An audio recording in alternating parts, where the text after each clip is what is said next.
All right, time to take a look at the deburring tool. So we got our handle, we got a blade, and then we got a full set of extra blades. That's pretty awesome. They even got their own case. Pretty cool.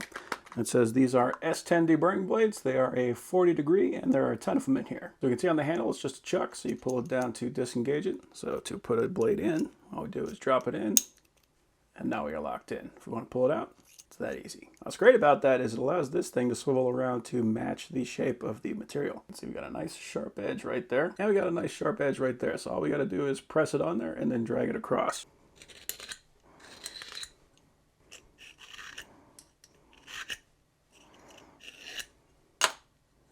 Perfect. So now I can run my fingers on that and I don't have to worry about getting cut. And this is full steel, and I was able to work on that no problem. These are much quicker and much more effective than using a grinder, a wire wheel, anything like that. Just a couple of swipes and you're done. But on top of that, working on round pieces like this, or even if you're like cutting pipe or something like that.